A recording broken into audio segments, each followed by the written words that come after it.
معايا قصة صارخة هادفة قاتلة، قصة من العيار التقيل، قصة هتخليك تسيل من العياط، خلتني أنا أسيل شخصيا عياط. رونالدو اترمى في حضن جورجينا وفضل يعيط زي الأطفال. أنت كنت ساكنة جنبهم يعني ولا إيه؟ ولا كنت بتبعتي حمادة يراقبهم؟ مش عارف، مش إيه بقى، مش فاهم يعني. عرفت المعلومات الصارخة دي منين؟ قال لها أنا اتهنت على كبر يا جورجينا، جه اليوم اللي الأهلي المصري يرفض ألعب معاهم في كأس العالم.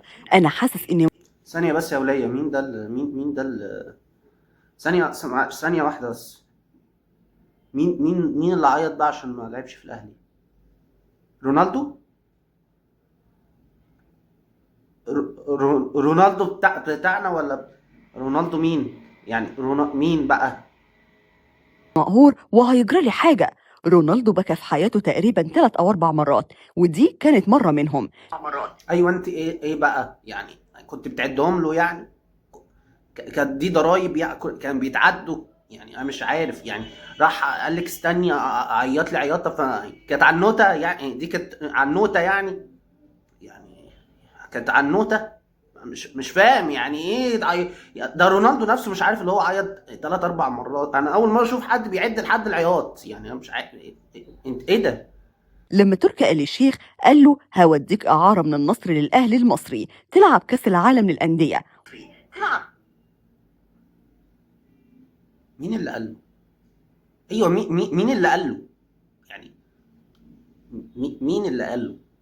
لا بجد، انا تعبت. مين يعني؟ انت كنت معاهم في انت مش سايباه ليه يعني؟ انت ليه مش سايباه يعني؟ ده جورجينا مش عارفه المعلومات دي يعني؟ ده انا مش عارف ايه المعلومات دي يعني. مين اللي قال له هم راحوا قالوا لك يعني؟ أنا مش عارف ولا مش فاهم. مش والله ما فاهم، والله ما فاهم حاجه في اي حاجه. وأخيرا هتواجه ميسي في بطولة رسمية قبل الاعتزال. رونالدو كان طاير من الفرحة وقال له هلبس رقم 7 واتفرج على فيديوهات للأهلي.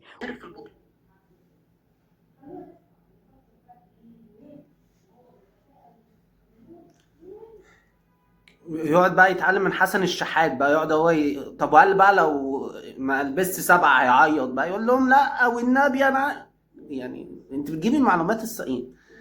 انت ليه كده بجد؟ انت ليه كده يعني معلومات يعني وعيط بقى وقال لا لازم البس 7 والتاني قال له، وهو بقى هما الاثنين اهو كهربا اتخانقوا بقى، لا يا كهربا انا هلبس 7، وكهربا قال اشمعنى. نكمل بقى اشمعنى رونالدو هيلعب اساسي وانا احتياطي؟ ورونالدو قال لا. انا فاهم، اسمعي مني، انا فاهم هتبقى كده، هتبقى كده اقسم بالله. وكان مبسوط إن هيشارك في البطولة دي، لكن اللي ما كانش عامل حسابه إن تركي الشيخ يكلمه ويقول له رئيس الأهلي المصري رافض انضمامك للفريق هتحصل. وقعد بقى رونالدو يعيط، لا وازاي ده؟ انا عمري ما لعبت عمري ما خدت كاس عالم يا يعني. رونالدو يعني ازاي يلعب عمره ما لعب كاس عالم؟ سبحان الله. رونالدو عمره في حياته لعب، عمره ما خدها، فاهم؟ فهو بقى حزن. ده انا اول مره العب اخش كاس العالم، ازاي يفضلوني عن كهربا؟ ايوه انا شفت انا برضو. وازاي يفضلوني عن كهربا يا وحسين الشحات؟ بيقولوا له حسين الشحات احسن منك بتفرق. انت مين انت ابن مين انت كده تفوق عليك؟ قول إن في مشاكل في أوضة اللبس هتحصل لو أنت بقيت موجود. رونالدو ما كانش مصدق. يعني هم كان عندهم هو مقاسه اكس لارج فهو عندهم لارج، ولا مش فاهم يعني ايه غرفة يعني؟ ولا كهربا بيلبس لارج وكريستيانو بيلبس اكس لارج، فكهربا قال لكريستيانو بقول لك ايه يا كريستيانو، انا هلبس اللارج وانت خد الاكس لارج. مش فاهم يعني ايه؟ يعني ايه في مشاكل يعني ايه؟ يعني ايه ولا الشورت بتاعه كان مثلا ميديوم فكهربا بيلبس سمول فقال لرونالدو بقول لك ايه يا رونالدو يلا، بقول لك ايه يا رونالدو انا هلبس الشورت يعني. يعني مش فاهم والله يعني. اللي بيسمعه وقال له مين رئيس الأهلي؟ طب هو يعرفني ويعرف قيمتي؟ تركي الشيخ قال له إن هو عارفه كويس لكنه رافض نهائي إنك تكون موجود. رونالدو كان بيحكي لجورجينا وهو منهار من العياط، وقالت له طب ما تكلم أنت رئيس الأهلي بنفسك وتقنعه. حاضر، هيبعت السي في، حاضر حاضر. هيقول له حاضر، خليه يبعت السي في، وهو خلي رونالدو يبعت السي في بتاعه، واحنا خطيب هيتواصل مع حاضر.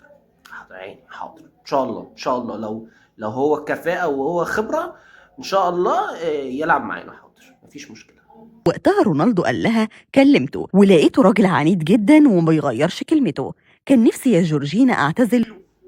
ايوه فكريستيانو قال له والنبي والنبي والنبي ارجوك، انا بجري على الواد جونيور بجري عليه، عند اقساط قد كده.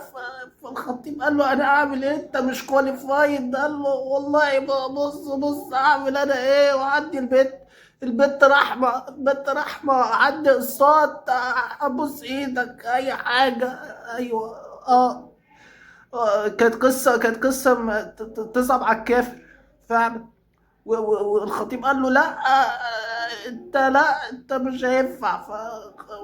وقعد بقى ركع له، كانت قصة وحوار كبير قوي. ورحنا طب كانت حوار قوي، وجبت له. كانت قصة سودة. انا مش قادر. وانا مخلي ميسي منهار في الملعب عشان لو جاب سيره انه حقق كاس عالم ابقى انا كمان محقق كاس عالم. ثانية يا ولية، كأس عالم ايه ده؟ كأس عالم ايه؟ هو الاهلي بقى منتخب وانتر ميامي بقى منتخب، ولا مش عارف يعني كريستيانو رونالدو بقى مصري وميسي بقى امريكي. يعني انا مش عارف ده عدلات، ده ايه ده يعني انا مش عارف يعني رونالدو هيلاعب ميسي وهو يعني انا في فيفا دلوقتي ولا ايه؟ ولا ده ماتش فيفا ده يعني، اللي هو كريستيانو بقى في الاهلي وميسي هيلعب بالارجنتين ولا ايه؟ أنا مش فاهم انا. ومفيش حد احسن من حد. جورجينا قلبها كان بيتقطع على حبيبها وابو عيالها رونالدو. يكبد امك. وقالت له خلاص خليني اكلم انا رئيس الاهلي، وهو اكيد راجل محترم ومش هيقدر يحرج واحده. لا يا عم، استغفر الله العظيم. لا يا عم، لا يا عم، لا كله الا كده. هي رايحه تقنعه اللي هو عشان الاقساط بس، مخك ما يروحش، ما يروحش. ست. رونالدو وافق، لكن قال لها لو لقيته مصمم اقفلي معاه وخلاص. وفعلا جورجينا كلمت كابتن الخطيب. المكالمه استمرت اكتر من ساعه والخطيب المكالمة برضو يا عم، المكالمة عادي، مكالمة عادي يا اسطى، عادي يعني مكالمة يا اسطى عادي. هي بتقنع عشان س... م... ليه بتعمل كده؟ علشان الاقساط يا اسطى، عندهم اقساط الغسالة اللي ما اتدفعتش واقساط التلاجة، لسه الناس عندها اقساط. يعني يا خطيب خدوا الاقساط، اقسم بالله الواد ده جونيور بيجري على يعني في اقساط التلاجة والغسالة، اقساط في ليلة سودة والنيلة ب60 نيلة. أكد على تقدير رونالدو وقال لها أي نادي في الدنيا يتمنى الأسطورة رونالدو ويبقى موجود معاه، لكن إحنا مش هينفع، عندنا أسباب خاصة. جورجينا فضلت تحاول تقنع الخطيب لكن مفيش فايدة، وكل ما تجيله يمين يجي لها شمال لحد ما المكالمة خلصت وجورجينا ما وصلتش لأي حاجة مع الخطيب.